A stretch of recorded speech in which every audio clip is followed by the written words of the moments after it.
Je m'appelle Yankhoba Ngom.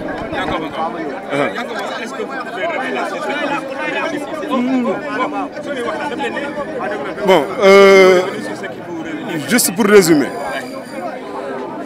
les faits d'aujourd'hui ont commencé pendant que des agents de cette police de Wakhinane Nimzatt faisaient une opération. Bon, les opérations, on en a l'habitude. Mais aujourd'hui, ils sont venus avec leurs éléments, non seulement pour contrôler les voitures, mais en même temps prendre des chauffeurs parmi nous et les mettre dans les violons. Sans, on peut dire, aucun motif. Sans motif. Bon, notre problème. Ils sont combien, ceux qui ont été incarcérés ici ce matin? Bon, pour le moment, on n'a pas encore le nombre exact. Mais ils sont trop nombreux, des dizaines de personnes. Des dizaines de personnes. Donc ils ont été retenus ici jusqu'à 2 heures, 3 heures, ils ont été libérés. 2 heures, 3 heures de temps.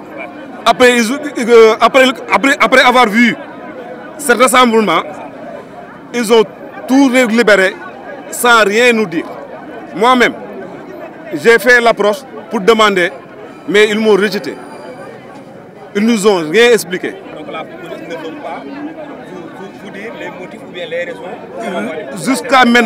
Jusqu'à maintenant, ils nous ont rien dit qui justifie l'arrestation de nos collègues. Rien, parce qu'on peut le dire comme ça. Donc aujourd'hui, concernant les cotisations que les chauffeurs, les commandos donnent aux policiers, est-ce que vous pouvez revenir sur ce qu'on appelle le sample des policiers? Ce sample, entre guillemets, c'est un problème fréquent. Par exemple, chaque garage a une somme qu'il doit verser aux agents de police, je dis bien aux agents de police qui sont dans la circulation du jour. Chaque jour.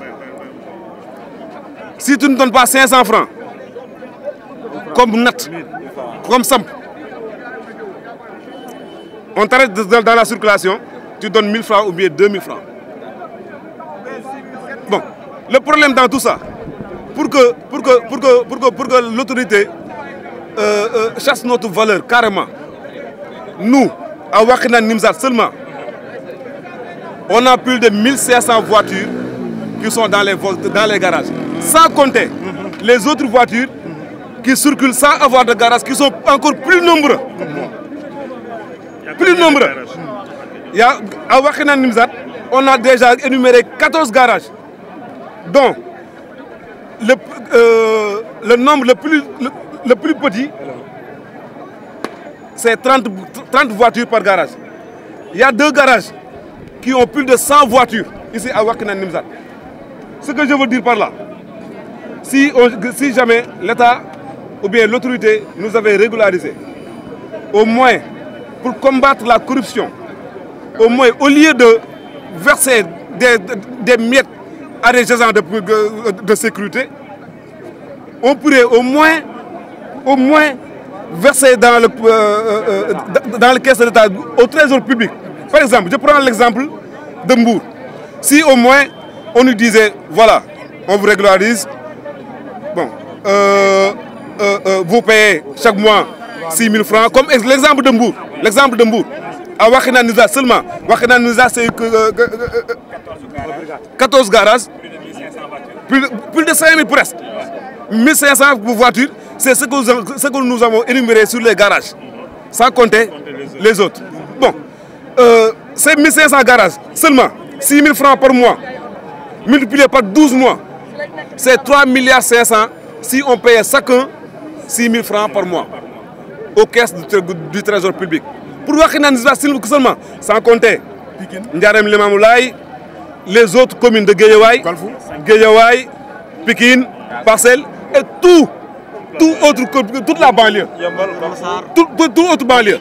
Et ce sera notre participation pour le développement du pays. Qu'est-ce que vous voulez que l'État du Sénégal puisse faire pour que vous soyez dans votre... Voilà le juste combat. Qu'on nous régularise. Une régularisation. Qu'on nous appelle sur table. Qu'on discute. Qu'on nous régularise une bonne fois pour toutes. Tout chauffeur commettant une infraction paye au niveau des caisses son contravention. Tout chauffeur.